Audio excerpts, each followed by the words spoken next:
And you're very welcome to the Racing Room with AK Bets as we bask in the glory of a very successful Dublin Racing Festival. I think you'll all agree. And just last week, I remember an article in the Racing Post saying that Galopin Des Champs hadn't captured the imagination of the public. Not the people's horse, this one. Well, the scenes in the parade ring after he absolutely romped home would beg to differ. You're very welcome, guys. We had a great weekend. I myself and AK, I took 211 euros off Anthony Kaminskis on a horse. You must be proud of me. 220 it was. Has he paid it? Has he paid out? Oh, he's paid out. Yeah, absolutely. The important thing is you didn't give him more than 221 back here. Yeah, well, I think he was looking at the docket twice before he gave it to me because the horse was 11-1, and that's not normally my style, as you know, TC. So it was nice to do. But then I was sending you good vibes, AK, for Lossiemouth not to do the business, because I think your weekend pretty much did it hinge on Lossiemouth if she won or lost.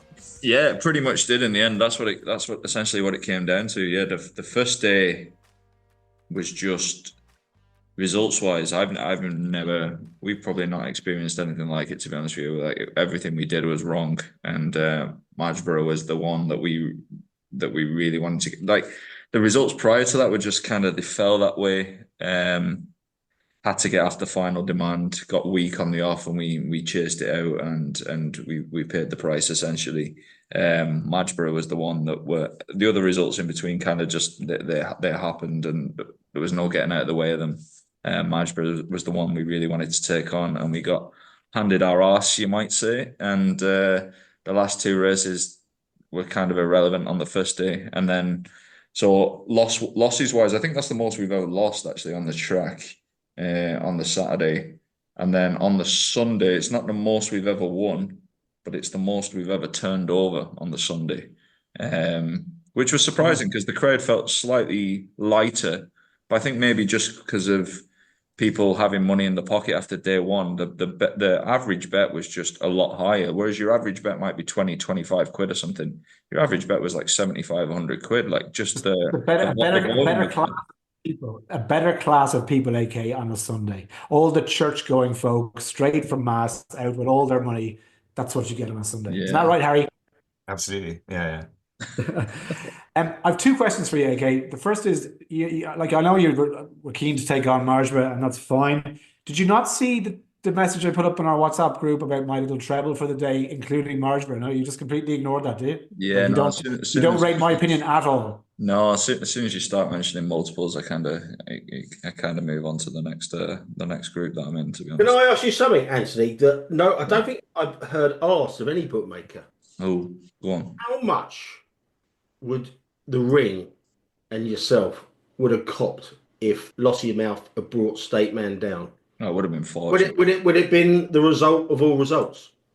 It would have been, yeah. As a single race, it probably would have been. If I had to guess, I'd say over £1 million in the ring, easy. Like I think it's just the bit. It's weird in that shape of race. To be honest with you, like you usually get like a couple of quid on the outsiders. There wasn't a penny outside the front two. There wasn't every outsider was just like the Skinner of all Skinners. I suppose when you go in, I think we were 25s Winter Fog, 40s Daddy Longlegs, and 80s The Rag. We couldn't give them away. We were top price the three of them in the ring, and we couldn't give any of them away. It was just the front two. People had opinions on the front two. No snide each way bets on anything. Basically, it was just the front two, almost as if everybody knew which way the race was going to be run. To be honest with you, but it would have been as an individual result. It probably would have been our best result ever, and across the ring, I'd say comfortably north of £1 million. To be honest with you, there wasn't a penny for anything else. Yeah, memories of the old Annie Power when she saved the bookmakers. Like I don't know what the sums were. You were probably working for Paddy Power that time, were you? Yeah, I was. To be honest with you, after I know we're going to touch on it later in the interesting debate in the RTE between RTE panelists, but I remember Jane coming off Oscar Delta and Salsify winning that race, and nobody talks about that, but that cost bookmakers an absolute fortune, because if you go through results that day, there were a lot of winning favourites that day at Cheltenham, and Salsify winning at 2s. There was a lot of run-ups that day as well. The Annie Power one was off the charts. I think Powers had the 4 of them for, I'm going to say north of 20 million, just Powers when we were there. Like it was a lot. And coming to the last, like you should have seen it in the trailer. I'm not saying there were cheers going up, but there was a lot of it was unbelievable sense of relief. You couldn't cheer, obviously, but even if you wanted to cheer, you couldn't cheer because like it was pretty big, and industry wise, that would have been monumental. I watched that race in the Goat Hub, Charlie Chalk's place. He had for Paddy the Plaster back in the day. It's a great spot to go for Tuesday at Cheltenham. And the entire pub was on the 4-timer. Like the entire pub, except for 3 gobshites, who, when she fell, went, "Go on, Glenn's Melody." And I swear to God, how they got out with their teeth still in their mouth. Unbelievable. Like they had to be escorted out. From memory, I can't remember exactly, but did the 4-4 place 16s or something like that? And there was, you know yourself, it's like the first day or whatever, Cheltenham. The shops would be going like, this is 16s and it's probably top price and there's nothing in it at 16s anyway. And they're, we'll enhance this to 20s, 25s. The liability is there when it's the horses everyone wants to back without exception. Like off industry wise, that would have been a couple of 100 million easily. Well, you're going to have it again this year because you've got the Gino, Copex, the board, brighter days ahead if that goes for the mares. And obviously you've got Constitution Hill in the Channel Hill. It was a replica. Yeah, maybe not as much. I think there was a lot with, I can't even remember off the top of my head, with the returning horses and probably horses with more of a following and stuff like that. I don't know the first year. I'm not 100% sure, but maybe it will be. The industry's probably bigger than it was then, even now. Yeah, it's gonna be good having a website and also being on track at Cheltenham as well. My second question was that your dad working the pitch with you yesterday? It wasn't. No, my dad usually works the big meetings with us. That's Des White. It's actually the bookmaker Colin White's brother. My dad has lost his eyesight in one of his eyes in the last couple of months. So it's kind of as much as he was loving being on the pitches and stuff like that, he's took a bit of a knock, I'm afraid. And because I thought it might be, and I was going to go up and say, call him a big wet lettuce, courtesy of your football tackling story. Yeah, so, no, Des is a bit older now. My dad is, as we do it in Rochdale.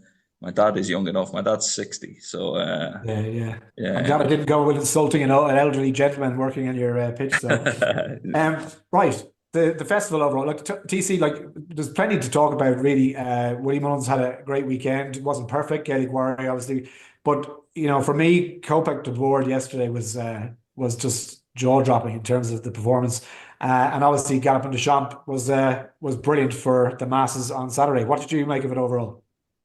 Yeah, I mean, we won't spend too long on it because everyone could see how good all of his 6 Grade 1 winners were.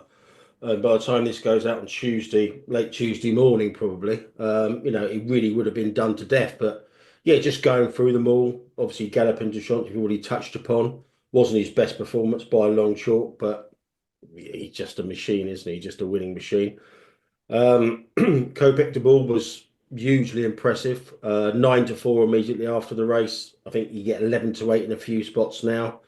I think that's probably only going to go one way. Final Demand, 11-4 for the Turners. What else have you got? You've got obviously State Man is there for 7th for the Champion Hurdle. Sounds like Lossy Mouth, if she's well and good, is going to go for that race as well. She's about 4s for that. Obviously Ballyburn and Masborough as well. So from people saying a couple of weeks ago that Willie Mullins didn't have the firepower that he has at previous festivals, and obviously Nicky's got 4 good favourites as well. Sounds like he's in there pitching again. Yeah, no, he's a genius in what he does. I know he has the battalion of horses and some of the best horses in the jumps game, but still, I still just wonder at that guy. He's just incredible, and he knows everything. There's a brilliant shot somebody put up on Twitter yesterday of the favourite for the mare's bumper, Future Prospect, was walking behind him and he was interviewing, and she just blew, and he didn't like the sound of it. He just turned around and said, made this, and she died a death turning for home. Then it was amazing. He just seems loved it. There was a good tweet from somebody. Willie Mullins went over to a load of kids and was signing autographs and stuff like that. And someone said on Twitter, if that was Dan Skelton, he could have retired for life on the back of that. How much he would have charged? It was a load of kids there. He just, he doesn't give much away to the press and the media, but everyone just seems to love him because he's just an affable gent, isn't he? Yeah, absolutely. And that's the beauty of him as well. He has a kind word for everybody. He'll stop and talk to you. Like he's just, I can't speak high enough of him. Right. We can touch on a few other things because obviously away from the grade ones, I think what marks out a really good trainer is they know where their horse is going to win. And I think Emmett Mullins and Anthony's cost. I mean, what did he have? McLaurin Vicio, well, you know about that. Gavin Cromwell back to normal, and Percy Levgalois, and obviously he had Hello Neighbour, who's now into sixes for the Triumph, winning that trial. She was excellent, I thought. By the way, yeah, I think that form is a level below the likes of Lulamba and East India Doc. But yeah, everyone says she's not. And Harry, you'll get a kick out of this, right? So the Racing TV, whoever runs their Twitter, like he or she is just so funny.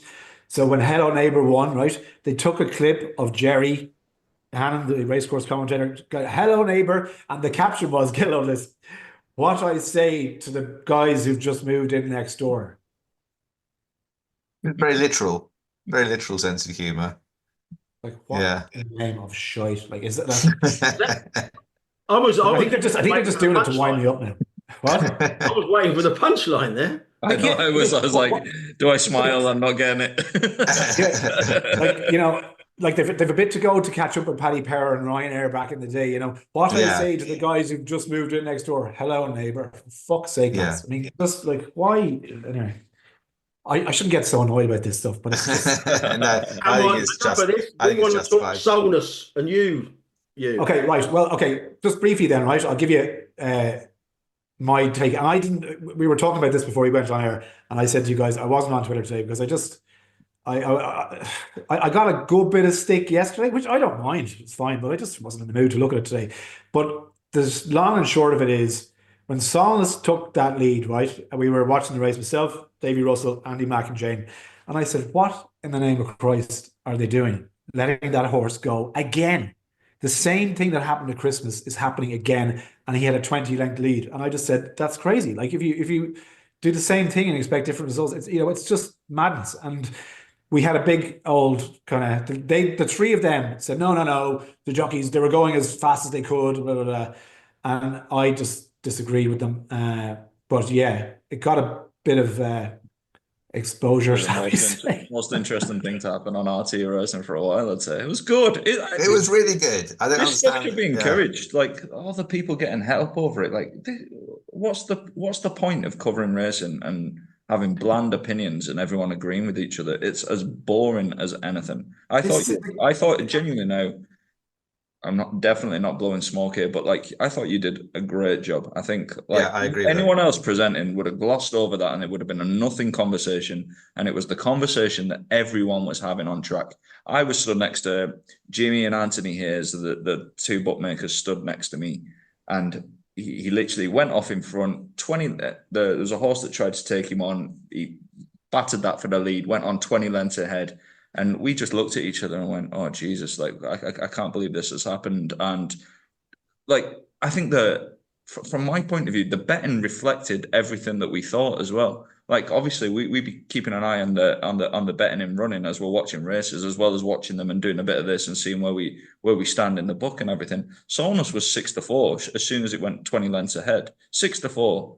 The Fab was out to 8s, 10s, and then continued to drift. Like, what you described was what the professionals agreed with, like, and it's what everybody else was saying on course. So I think from your point of view, listen, I get abuse. We all probably get TC gets plenty of abuse as well. Harry, you're the bloody, I get it professionally. You're the absolute darling of the podcast. But like, everyone's too scared to give you abuse because you'll sue them, Harry. Yeah, that is actually true. If you're not getting some kind of abuse and off somebody, you're bland. And no offense, Harry, but you're. This idea that you have to have ridden a horse professionally to have a view on what a jockey does is absolute bollocks. You don't need to be a weatherman to know it's raining. And like, you know, that's thrown at me, and that's fine. Like, oh, so what the hell? You've never said, and I haven't. I have never sat on a horse in my life. Chiropractor after I did. It was a fucking. But I'm not say the horse.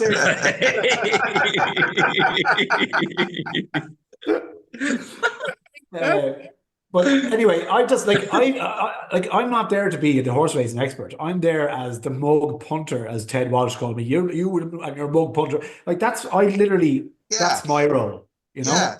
What's the harm in even if that is what your role is? What's the harm in putting that view to riders? You know, because you know Twitter is full every day of people saying that's how that jockey should have ridden that horse, and it's never put to them. So what's the harm in actually putting it to a bunch of ex-jockeys or current jockeys or whatever they are?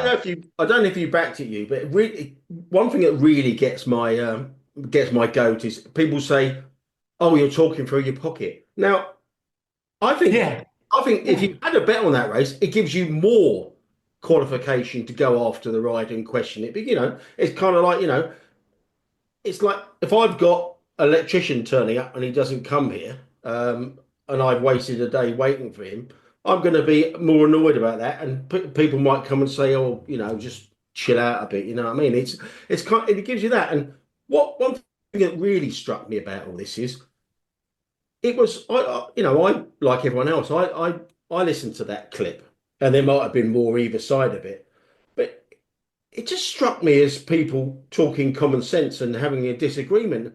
And why it is kind of like probably caught fire on Twitter yesterday, and again today, more so today, and you've got a lot of defence today if you got the abuse yesterday. Because these conversations are so rare.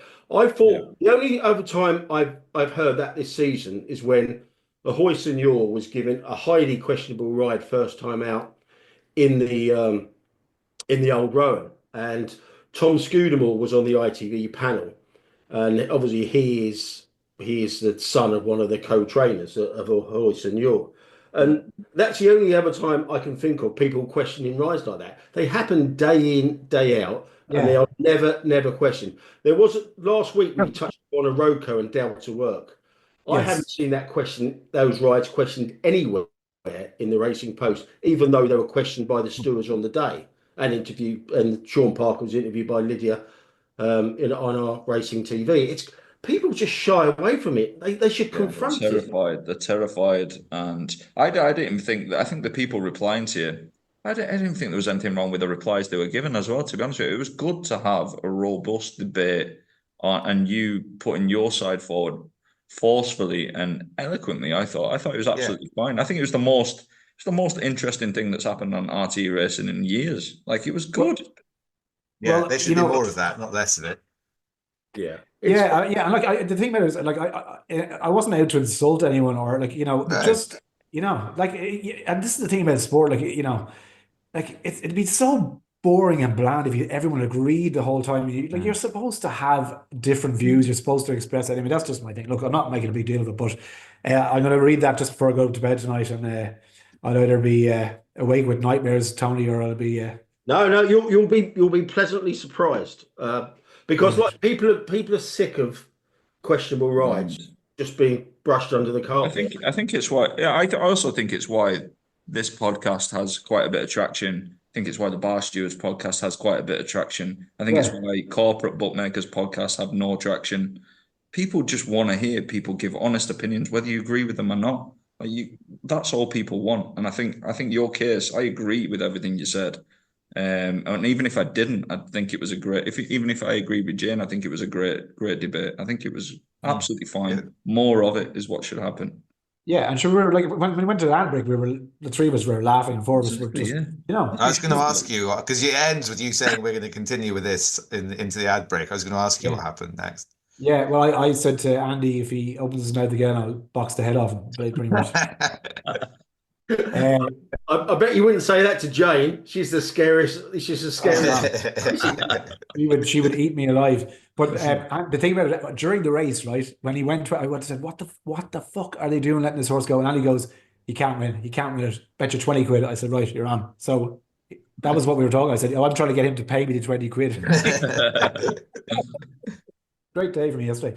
Anyway, yeah, I'll open the Twitter machine later on and see how it goes. Right. France, more popular than ever, TC. The wine, the bread. Simon Zebo, when he went over to play for Racing Metro, put on about 3 stone just from eating the pre-match lunches that you're obliged to go to. But it seems like it's hoovering up quite a few names, trainer-wise, owner-wise, and is it all down to the money, do you think, or what is it? Yeah, it is. We might touch upon the PRA in a moment. And one of the crying shames of their PR disaster last week, their well-intentioned aims was to get racecourses to give more prize money, and it's this Amy Murphy she's going lock, stock, and barrel over to France, and I think that's quite a big move. It's a decent medium-sized yard. Pretty successful, but they just said enough's enough. She cannot make it pay over here, and this is on the back of the likes of Adam West, Group 1 winning trainer, going over to France, and also just recently Phil Kirby, who's a Northern trainer, not a big outfit, but they've set up a satellite yard in Cannes as well. So people are just cottoning on to the fact that there's big money in France. If you can get over there, get established, it just makes total financial sense. And I just think you're going to get, I won't say you'll get people, flocking over there, but you'll get more and more of a drift towards that. It makes total sense financially. I think once the first few people kind of break the seal and break the glass ceiling, go through and set up, and then people start to realize, well, actually, it's not that difficult. And actually, it is quite feasible to do this. And they see it as a real option. I think you could get an awful lot of people following suit. I remember Vincent O'Brien actually taking horses over to Italy and the like in the 50s to actually kind of like for conditioning and stuff like that. So if he was doing it in the 50s, and you probably still owe him the prize money, the Italians. Yeah. But Harry, like I said, I think we'll be hearing more of this. Obviously, you've got Noel George is over there now, co-trainer of Ile Francais, son of Tom George. There's going to be a lot of people going over there, I think. Brother of Boy George. I mean, they're all connected. It's all one big happy family. Harry, I can picture you in your little chateau drinking a nice French Malbec with a baguette. Are you a fan of France, Harry? Absolutely, I'm a fan of France. I don't think I'll be moving there. I suspect that the biggest barrier to British trainers moving over there is the language. But you only need a couple of phrases, really, don't you? You know the French for I have no idea why it's come in from 80 to 1 to evens, but I only had 250 on it. and then off you go. Tote Monopoly. Actually, Amy Murphy said she's been doing 6 months of night school to learn. I saw that. Good for her. Yeah. I think it's good. Yeah. I think it's really ballsy. I think it's great. instead of mourning and asking for 50 quid every time you speak on the TV, I think you've got to applaud the people that get off the backside and go and make something of themselves, or give it a go anyway. So good luck. Could you imagine the French media if the French trainers asked to be paid to talk to them? What they I mean, those guys don't hold back at all. But yeah, look, I think it's great, and look, fair play to everyone who's doing it, and it'll be interesting to see if it does work out. And they're the kind of they're leading the charge, and we'll see how many follow. TC, Weatherby's BHA, a new admin site. Is this overdue? Do you think? Is this like long overdue? But it made me look. This has got literally no coverage anywhere after the initial story broke, but I just thought it was quite interesting because I bet Nick Goff was having a laugh if he's read it. Basically, there was a new admin site started in July 2021, and as of early last year, they'd spent 1.9 million on it, and the new website for entries, etc. Joint venture on a website. And that's only the first raft of money. So that started in July 2021, and it's now been put back to the first half of 2026.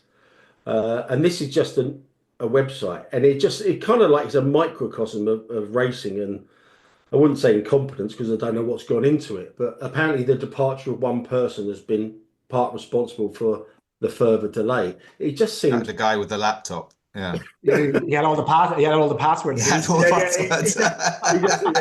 fell out with him. He said, unless you give me £1 million, I'm not telling you what the password is. I 1, 2, 3, 4, 5, 6, 7, 8. 1, 2, 3, I think it is. They're all just sitting there guessing passwords now. What football team did he support? Wolves. Try Wolves. It's just on a so it could be 5 years for a new admin site. It's wow. I'll take the overs. We should actually price it up and stick it on the website. Well, here's what you could do, AK, right? On your website. Which will be done first? The new admin site for Weatherby's or the female dressing rooms around the country that were also oh yeah years ago? Bet's void if nothing's happened by 2030. Yeah. But Harry, this is it's another example of we are always giving out because there's always things to give out about. Yeah.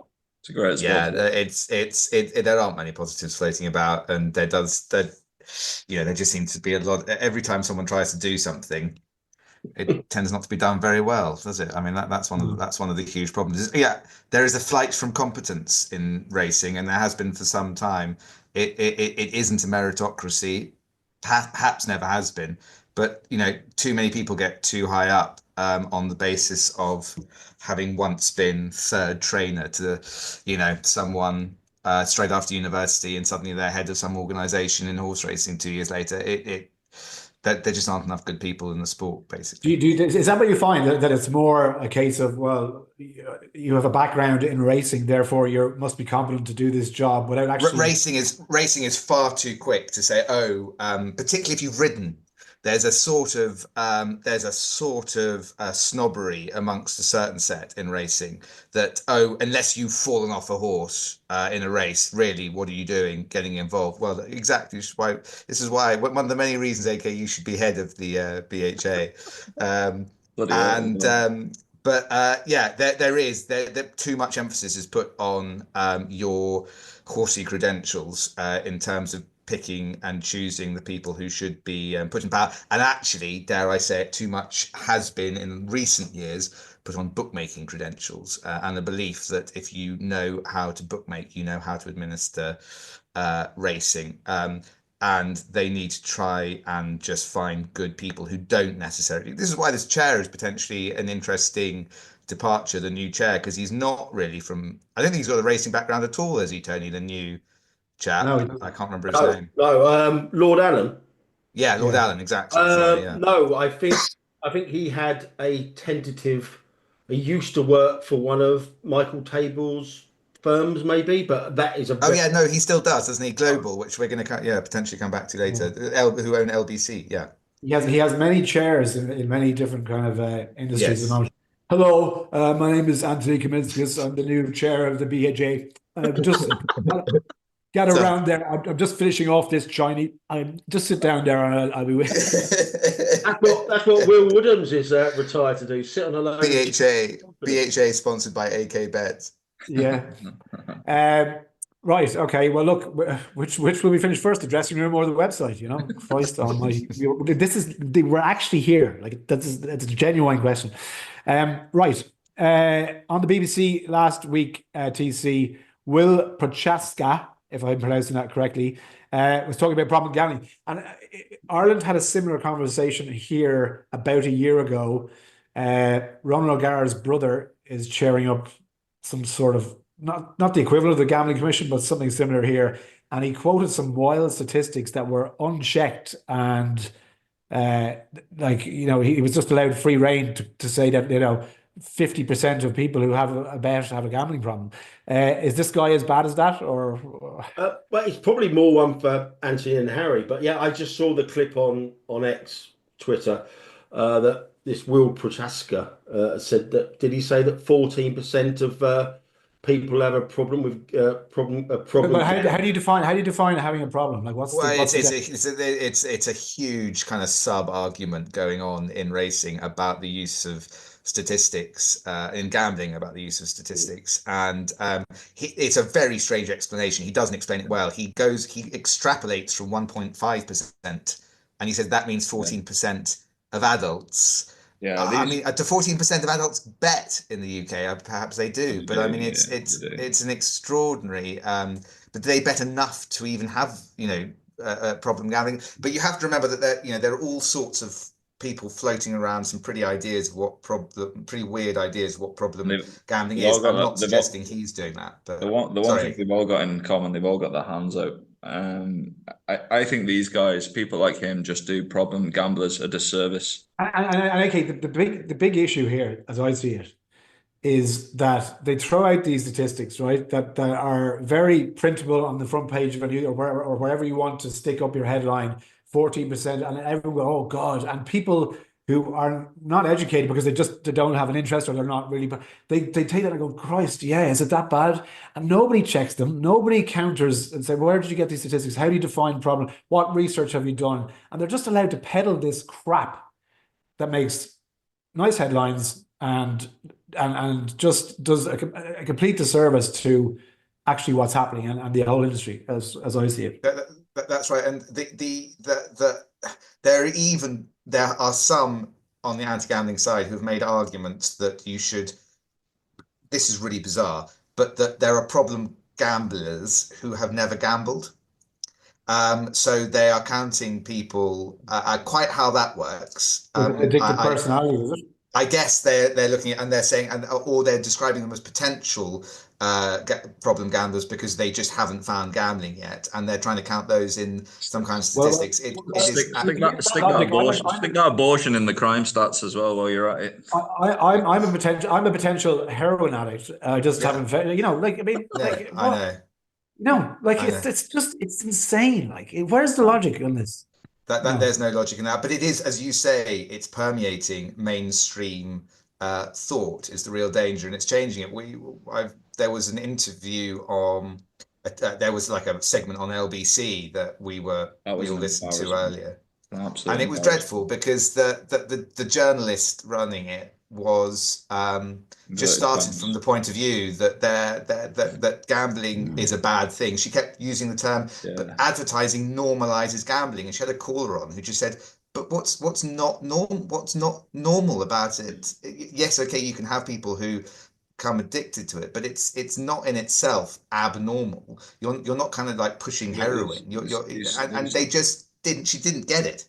These sad people who live sad lives that don't experience any kind of risk in their lives, like managed the enjoyment of risk is underplayed. Like I think they experience risk. They just don't understand that's what gambling is. Yeah, they literally don't. But that's it in a nutshell for me, right? There are people who would not contemplate risk in any facet of life, boring, and they regard people who do as head cases, like, boring. It is. It's a personality type to a large extent. All of them. The irony of actually, funny enough, coming around full circle to it being on LBC was that, of course, our new chair is the chair of Global, who own LBC, and you feel what all this misses is a nuance, and you feel like saying to them, all right, if you're, next time you're haranguing someone about gambling, you say, well, explain, do you know what the betting levy is and how that works and how it keeps, 90,000 people employed in horse racing and thousands of thoroughbred racehorses alive and in good state? They wouldn't begin to even understand that was what was part of the debate, and this is, I think, the really unfortunate element of it. Someone needs to do a study of the amount of utility people derive from gambling and how it improves their lives. It far outweighs any negatives. Like the enjoyment of it, the enjoyment people get out of it. Go to bloody Leopardstown. The enjoyment people get from it is off the charts. Well, this is what the chap was saying. This is what the chap who phoned in was saying, and she was saying, well, it was a really strange argument. If you're enjoying it, why do you need advertising? Because you know how to find it. and therefore they shouldn't be advertising. It's just an extraordinary argument, really. I'll tell you yesterday. So when I put that bet on with you yesterday, right, and it was the only race I would get a chance to watch live. I'm going to mention every chance I get, AK. So just deal with it. So I went up to the stand and just stood there with like hundreds of lads, and like just to get the atmosphere first of all, and also to remember what it's like, because like the buzz you get from not just your own little bet, but other people and their bet and their enjoyment and their like it's just one of the most exhilarating things. And I went up there because like I'm stuck in a room with Jane Mangan doesn't bet, Davy Russell doesn't bet, Andrew McNamara doesn't bet. So like they'd look at me as if I'm too heavy. They've given up gambling since they quit riding. Yeah. Yeah. But like, I can get the defamation red pen out for this. Allegedly. Yeah. Anyway, okay, right. We'll move on, but get your facts right, people.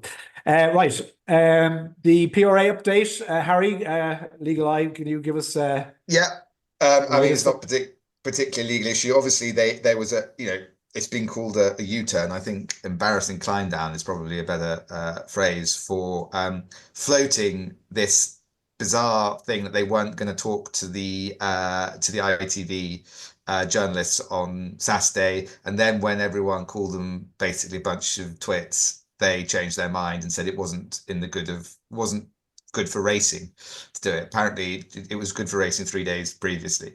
But I think if you're going to do things like that, you've got to do it better. And I think one of the reasons that it hasn't particularly worked so far is I think not enough people know what it is that PRA is trying to do, what its kind of agenda is, what its policies are.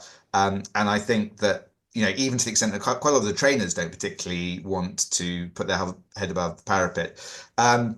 It doesn't appear to have a website, but the closest I can find to anything on it is on Companies House, which is... That's because Weatherby's are building it, I think. For the... Yeah, well, that's a very good point. That's a very good point. And listen, there's absolutely... I'm not suggesting for a second that there's anything wrong with any of this, but I just think that it would be wise from a PR point of view to be more like, just get this readier before you present it to the public, because at the moment it still feels like we're being presented with a work in progress in the PRA.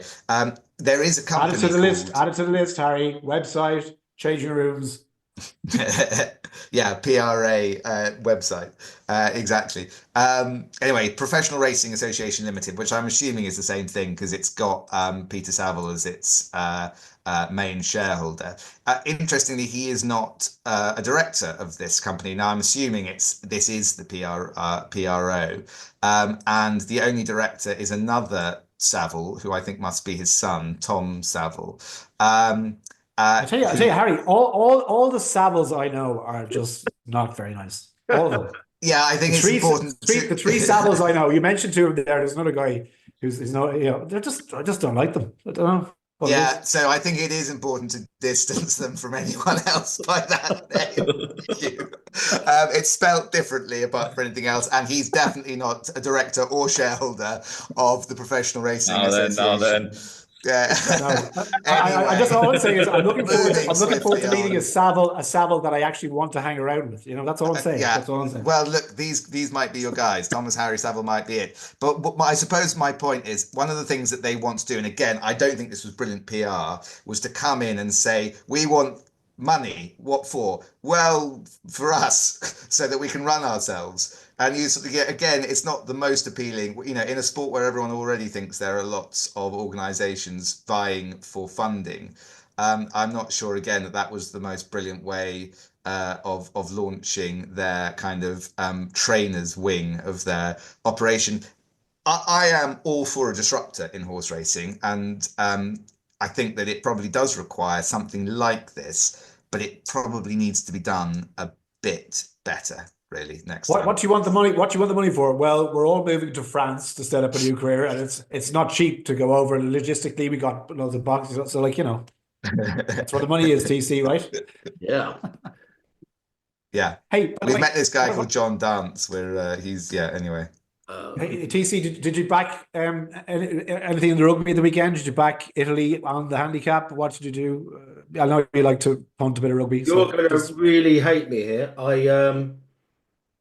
I took pre-match positions on both handicaps and in running positions, and I managed to cop the middle on both. I backed England +6, and I managed to back Ireland -2 in running. So obviously that 2 tries in the last 4 minutes meant the handicap was 5. So I copped on both bets, and I pretty much did the same in the Italy match.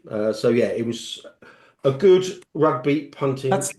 That's your expertise, isn't it? Though, like sussing it out as you go along. AK, you took a rather large bet on France minus what? Yeah, we laid 10 grand on France -30.5, and I was looking at flash score after whatever it was, 17 minutes, and it was 0-0, and I was like, oh, brilliant. And I looked 5 minutes later, and it was 14-0. I was like, fuck. So yeah, that was. I didn't get much of a run out of that. And then like the last bet of the day on the Saturday, as I mentioned on Twitter, was over 44.5 points in the. Someone had 1,100 quid over 44.5 points, and we were all cheering that on. And I mean, that was as unlucky as my middle. Yeah, it was unbelievable. Couldn't believe it. But anyway, I went to pick up my successful little treble that I put up in the group, Hello Neighbour, Margery and Gallop in the Shop, and I went to the local Paddy Power where I did the bet, and they said, no, this is marked down as a bet for Cheltenham. I said, no, look at the docket, it says Leopardstown, and it was put in as a bet for Cheltenham, so it took them an hour to fucking sort it out. Anyway, that's just me. Wow. Anyway, I got paid in the end. Right, the RP, I presume, is the Racing Post, Tony, is it? Yeah. Brand. Yeah. So are they getting? Yeah, sorry, I'm just writing down the timeline. It's moving away from racing. It's decided that's the angle. There was a lot of people moaning about the Racing Post. Basically, they've rebranded. Probably cost them about £1 million, and the rebrand just seems to have a plus after the name Racing Post. So yeah, so basically they've rebranded, and part of that rebranding, so to actually view any content now, it seems. You have to at least log in. And obviously that's annoyed a few people. I don't know why it should, but obviously all the members club stuff, they've rebranded that Racing Post Plus, all that's behind a paywall. But even if you want to go and look at form or entries now, you have to kind of like log in, and that's annoyed a few people. But it's like I was discussing this with Anthony earlier in the week. It's anything that's a barrier to entry to racing, and even if it's not much financial, even if it's just a bit of hardship about just logging in, etc. Question on this later on. It is bad news, but it's the way everyone's going. I mean, so TC, would you have any idea how many subscribers the Racing Post would have? Like, just as it, even on a ballpark figure, would you know? Is it their main source of income now? Is the website? Is it your mic, Hugh. Yeah, so I'll when I in their heyday, I think the Racing Post on big weekends and big days sold 150,000 copies. That went down to 50 about a few years ago. Wow. And I'm reliably informed a couple of years ago it went down to just 25, and on some days it doesn't get anywhere near 5 figures now. So yeah, it's not surprising though. It's not. It's the way of the world. Like the paper isn't worth a penny, and on the online site it's worth quite a lot. Like that's where the resources come. I was told about a couple of years ago that its main income was actually the newspapers in shops. That was how it was making money. Was putting the papers up on the walls by someone who seemed pretty well placed. Betting shop copies, because obviously there's 8,000 betting shops, and I think it's about 10 at least £8 a pop to actually get that. I mean, and the paper's about £5 as well. Don't get me wrong, everything's going online, and that declining in paper sales is replicated across the whole industry. But and the Racing Post, I think for the package that I pay for, I think I pay £500 for the members club, and that gets for the year. Yeah. That's really good value because it is really good value. Like I buy it maybe 3 times a week. Like, and it varies just depending on when I'm in the mood to read it. Like, but like that's enough of it for me. Everything you see in the Racing Post, bar the opinion pieces, you find on Sporting Life, or you find, you know. Basically, the paper is for a fiver. It will take some beating as the worst value going anywhere. Yeah, the flip side of that is also we should give a shout out. I think we're in Ireland, so I think if people are listening to this might not be aware of it, but the Irish Field newspaper is very good. Yes, it's excellent. If I was buying a newspaper in Ireland about, I know there's only two, but like you definitely buy the Irish Field. Like it's a much better paper. It's a brilliant paper. The online, it's chalk and cheese. It's probably been good for the Racing Post. I'd very much imagine that. The switch to everything online is probably why it still exists, I'd imagine, and why the sale price being touted every now and then when it changes hands is for quite a substantial amount of money. I think it's pivoted very, very well. And shout out to Leo Powell as well. He does a fine job as editor of the Irish Field, and he's a lovely guy as well. Great fun to go out and have a few pints with. Oh shit, I lost the running order here, TC. My big fat chubby fingers. I thought Leo Powell had retired, but I'm not sure. No. Well, maybe he has recently, but I think he's still there. Well, I saw him at the HRI Awards there, and he was. I think next on the running list we have. Anthony, do you have a follow up on the ownership woes of? Did Nick Goff get to buy his leg in a horse? Did he? No, I just mentioned. I'm only actually going off what I saw from Nick's update there on Twitter, but obviously Weatherby's in sharp focus here again. That wouldn't, as we discussed last week, wouldn't accept Nick's 5K. I thought it's fairly shocking stuff, really, when Weatherby's is emailing other syndicate members asking them to confirm that he's not involved in the syndicate and things like that. It feels like such a.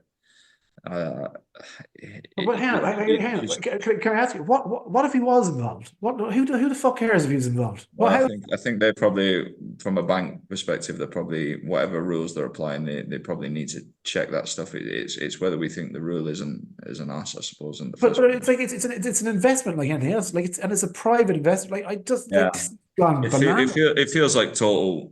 It feels like totally the wrong way to go about things. Probably not good for us. And it's George Orwell stuff. Like it really is. It's happening regulated in a lot of industries. The regulation has become so huge, employs so many people. It's become it grows out of its own appetite, basically. It just gets bigger and bigger and bigger, employs more and more people. And we're getting to a point now where it is starting to bring things to a grinding halt. And I think racing and gambling are probably the best examples of where that's happening. Yeah, and you know what, Harry? Like we, and I'm not saying not we, but as a collective, horse racing is allowing it to happen because everyone's we have to be embarrassed. We have to just talk to. It's regulate. The problem is it's regulation by number and processes rather than putting someone in charge and saying use your nous as to what use your judgment. They're saying, look, we've built a computer program and a questionnaire that'll do this for you, and that just doesn't work. It's rules without nuance in a world full of nuance, isn't it? Exactly. It doesn't make any sense. And the funniest thing for me is the Racing Post using that photo of Nick Goff again with the curtains, which is I'm sure he's delighted with that. There's one I said to him myself, I said there's a photo of me on the Irish Field on the odd article, right? I swear to God, I don't know what side of the bed I got out on that day, right? But they took some photo of us at Navan for an article, right? And I'm stood by the parade ring. And I know this one. It is the most horrific. And literally, I said to Nick, I'm half a stone away from buying an urn and walking the Undertaker into the ring. Like I look like fucking Paul Bearer character. He looks absolutely horrendous. Like Halloween 2025, AK dye the hair black. I'll hit the gym again, and I'll be the Undertaker. I'll grow my hair a bit longer. There we go. Right, you and me. We'll go trick or treating together. John Hales, TC. I was really like I saw an awful lot of people just talk about how, first of all, universally liked he was, how much he loved the game, and how much joy he got out of the horses that he owned there. Everyone dies, I know that, but I think it was, for a lot of people, it was lovely to see how he was remembered because by all accounts he was a really nice guy. Yeah, I mean, he had his own some of the best racehorses around. From one man, he's had a lot of success recently with likes of Protectorate most recently, just a couple of weeks ago, when it won at Windsor. So I'm not sure. He's had some ill health going back about 10 years or so, but it was sad, and it's just I know it sounds a bit mercenary, but this, there's a lot of owners now, passing away, and even big ones like Colin recent years as well. Clive Smith, the youngsters probably haven't got the appetite to actually do that. So it's it's just a sad reflection as well. And I'm not sure we touched upon it last week, but we should mention Joe Somerset-Smith. His news broke in time for last week's podcast, and he's it's been well posted by the BHA and the Racing Post, etc. What can you say? He had some cancer a couple of years ago. I hadn't heard anything updates since, so I just assume he was all right. But apparently, it spread to his brain, and he's retired as the BHA chairman on the back of that. So, that's grim news. So. Yeah, it is. Sad, and especially, same thing happened to my dad. He knew he had 3 months, and he knew he was gone 3 months. It's amazing, really, like seeing people deal with it.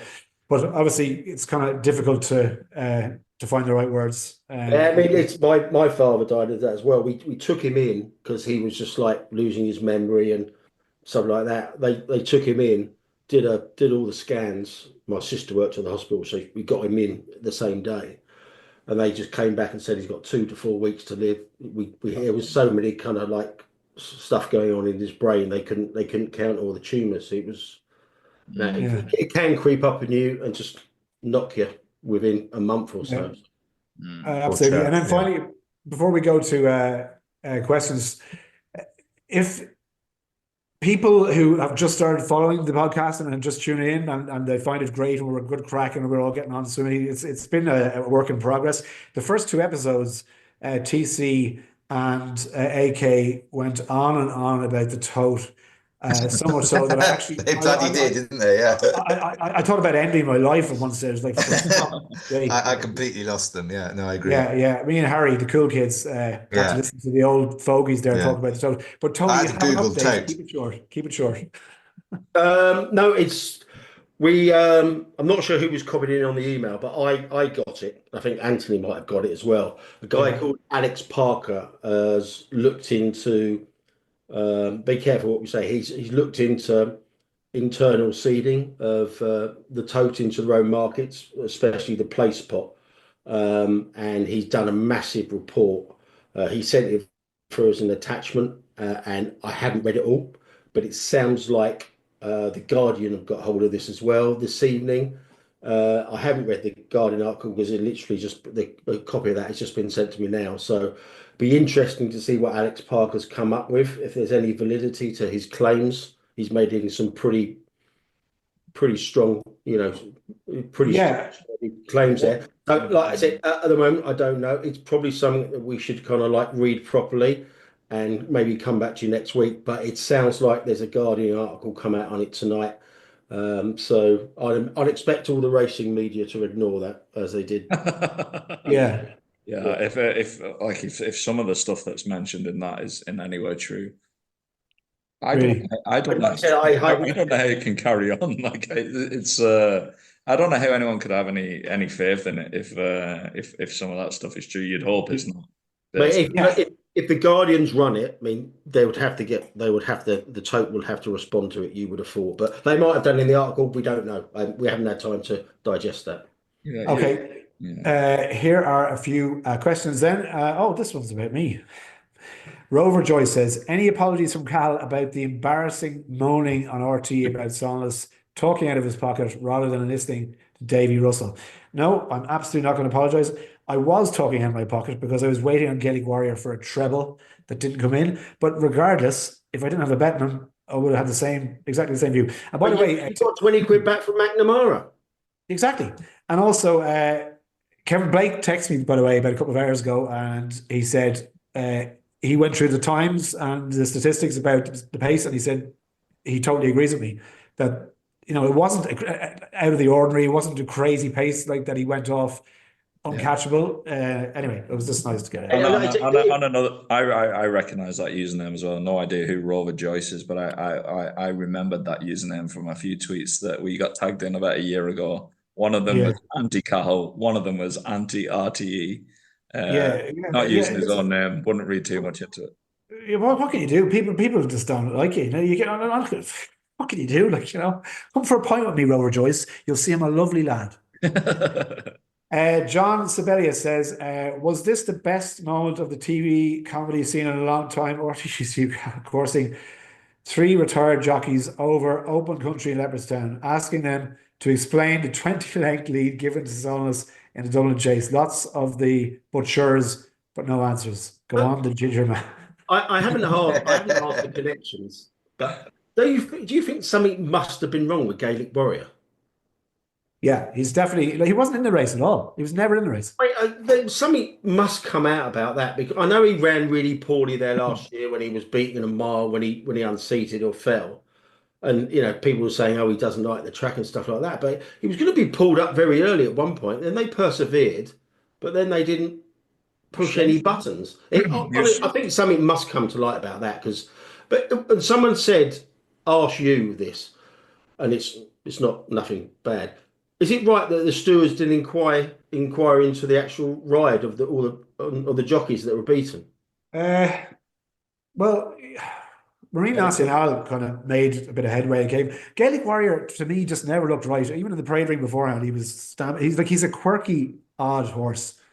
I was just what thing we always say on this podcast: when something like that happens, the stewards have to ask the questions. They have to publish. You have a small cut on his leg or something. I think the vet found afterwards or something. There was something. It sounded quite minor, but there was something. Is that where you kicked him?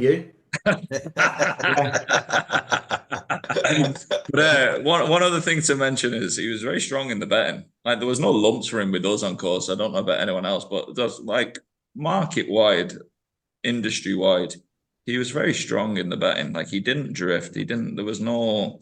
Yeah, it's just bizarre. He's not the same horse as he was last year for whatever reason. Anyway, the 2 runs we've seen so far, but we'll see what happens at Cheltenham. It's John Bonds to lose at the moment. Right, Stuart Ackerson. By the way, John Civilli's there. John, is that your real name? And send me a DM there, because I follow you and you send a good few tweets, and I'd like to know who you are. Anyway, that's just my own person. No, like just personally, because he's a funny fucker as well. Right, Stuart Ackerson says, will racing Twitter end when Salvador Mundi doesn't even go to Cheltenham and after Kopek's superb win at the Dublin Race Festival? Yeah, Kopek de Board is the greatest sure thing. Now, Anthony, when everyone starts piling into Kopek de Board, you get out of trouble, right? That's the only advice I give you. I'm really interested to see what it's like on the track, because I think we'll get the way we do certain races and the way we trade. I think we might get knocked over. I'm either going to do my absolute brains or win a few quid, I'd imagine. I'm really looking forward to it. I might actually feel alive again. Well, this just before we go into the last 3 questions, that Stuart Akerster, I think you flagged this up, Anthony, on the WhatsApp group. He's the same guy who was moaning about being charged 105 quid by Weatherby's. For his colours. Yeah, for just confirming his colours still exist. Yeah. 105 quid. All that stuff. You're just picking money out of people's pockets for nothing. Yeah. The owners in particular. Owners just seem to get such a rough ride. Get robbed. They get absolutely robbed. Every time there's a hole in the finances, they go off to the ROA and to the owners and say, "How can you guys fill this?" Owners and punters robbed. A lucky day. Like, last couple of questions. And a lucky day says, any views on now having to pay to view entries in the Racing Post website? But this is what we're talking about. Racing not only shooting itself in the foot, but now the trade paper is getting in on the act. And then Tony Harding, who also listens to the podcast, says you don't have to pay, you just need an account. So you don't have to log in, which is what you were saying, TC, right? Yeah. Right pain in the you know what, and it's not just entries, it's also when you want to view all form, you need to log in. Look, I think that's fair enough. Like, they want I think it's fair enough. I think if you just need to log in, I think the Racing Post probably, there's value in the data. They want to capture your information. I think that's absolutely fine. They're a private company. I think if they had a button where you could just save the login, that'd probably help and allay. Yeah, okay. And last one from Gareth Burns, who says Aintree selling tickets at 50% off all tickets. Sales must be low, and also hurts considering that our group have bought 22 at 49.50 now 27. That hurts. That hurts. Yeah, that is bad. What you would say advice wise there is, it seems like ticket sales and advanced ticket sales in horse racing are struggling just across the board, despite what we keep being told. Didn't TC mention it last week on the show? He said that Cheltenham are way behind. Yeah, as I say, I actually asked the person who gave me the information, asked if there was any update, and there wasn't. But like I said last week, they really worked. The Cheltenham pre-festival sales are down on last year, and last year was very disappointing in the end. So it just sounds like you just wonder what the breaking. They are reaping what they, I'm afraid, have sowed for about 4 or 5 years, where it was just a really unpleasant experience going to the festival. And I think the problem is too many people you're relying on so many, I suspect, so many return punters for that kind of thing, that if you put them off, you're going to really damage your ticket sales. Even we were saying before the podcast, like, when was the last time you went to the Cheltenham Festival? And for me, it must have been 8 or 10 years ago. Like, it was a while ago. So yeah. Okay. Amnesty bins outside every entrance wasn't a particularly appealing sight. I didn't enjoy on Twitter though as well. A few weeks ago, we put up how would you improve racing, and some anonymous profile put get rid of the sniffer dogs, which I thought was quite good. Brilliant, brilliant. My thanks to you guys for putting up with my tardiness. As always, I'm an absolute disaster, as you all know. So thank you once again for putting up with me being late. But yeah, from us, I was just thinking there, if the four of us were to step into the anchorman roles, me, the good-looking, pale, ginger presenter, we have Harry on business, TC on the weather, and AK on sports. What do you reckon, guys? I think they're a pretty good team. What do you reckon? Happy out, yeah. No comment. Yeah. Right. Is that the film that they all fight other TV companies? Yeah. Will Ferrell one. We can fight all the other pods. Yeah, there you go. Yeah, we could. I don't fancy taking on bar stewards. I'd like to give Lee Keys a smack, actually. So yeah.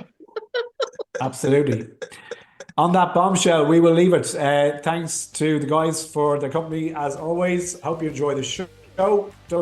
Please leave a comment on YouTube and let us know what you think. And also on the AK Bets website and the app, keep an eye out for the tab with their best offers in all the major sports still going. All right, until next week, good luck.